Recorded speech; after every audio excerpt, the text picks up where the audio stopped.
This is the journalist who broke the story today, the Sunday Times royal editor, Roya Nikkhah. Prince William's faith has long been questioned. He's not a devout Christian, nor a regular churchgoer, like King Charles and the late Queen Elizabeth II.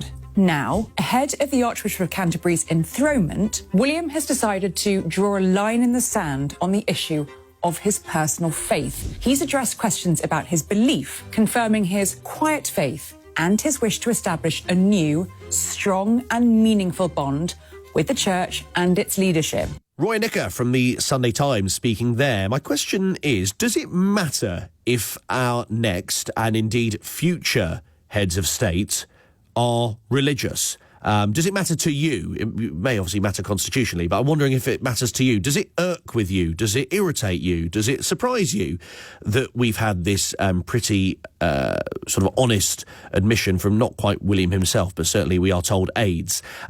Should it be a problem that the next in line to the throne wears his Christianity pretty lightly? Or indeed, is this a sort of new type of a new sort of type of showing faith where people aren't necessarily in the pews every Sunday morning, but they respect the church as an institution? They may find comfort in its language, but they may not be as devout as their predecessors, for example. 0345 6060 973 is the number to call. In a moment, we'll speak with a representative from the campaign group Christian Concern. First, though, Dr. Nigel Fletcher is a constitutional historian. He's visiting fellow at King's College London and joins me now. Thank you very much for your time, Dr. Fletcher.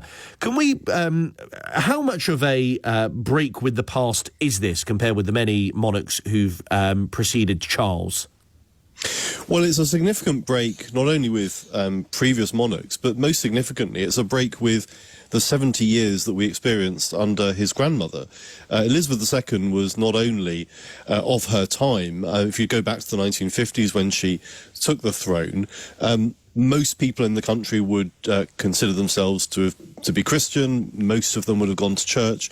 And she was very much of her time, but she sustained that throughout her reign. She attended church every Sunday, and she was very devout. She was somebody who, in all of her public speeches, in all of her Christmas messages, put a lot of emphasis on her Christian faith. And that's something we've also seen from the king as well.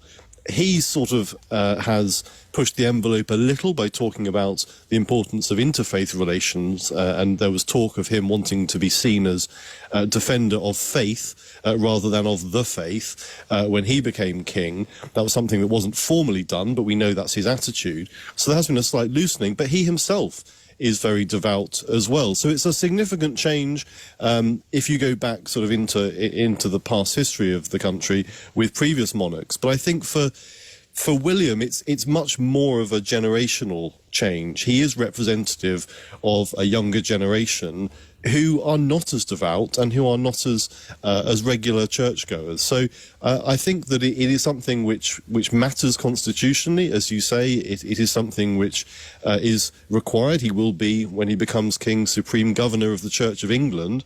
But it does have implications because we are not really used to having a sovereign, really, since the Reformation, who has not been someone who is devoutly Protestant and devoutly church-going. And under the Act of Settlement of 1701, the monarch has to be in communion with the Church of England, and Roman Catholics are barred from the throne. I mean, I know some of that has been changed, but those two strands of it remain. Yes, there's been some loosening of it. So part of the changes that were made under the reforms put forward under the coalition government, for example, you're no longer barred from becoming sovereign if you marry a Catholic. That was something which was removed. But still, you are required to be in communion with the Church of England.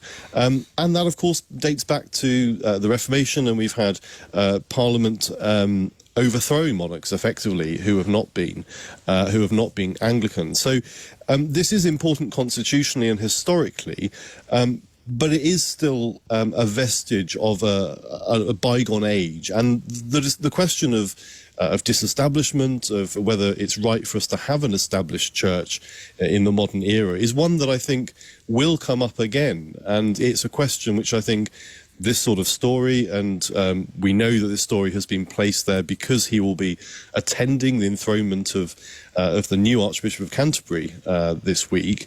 It is a question that I think people will raise, because why is it that we have somebody who is not as devout as others, who will be responsible for church appointments and who will be overseeing as Supreme Governor at the Church of England. So I'm sure it's a debate that will be had within the Church itself. But in constitutional terms, the fact that he has been baptised and confirmed, he is in communion with the Church of England, there is no constitutional problem with him becoming Supreme Governor. There's no suggestion that he's going to sign up to another faith, or he's going to become a Catholic. That would be a problem. But I think that it is going to be a big change. When we hear him talking in public about his faith, it's unlikely that he will do so with quite so much conviction as his father and grandmother have.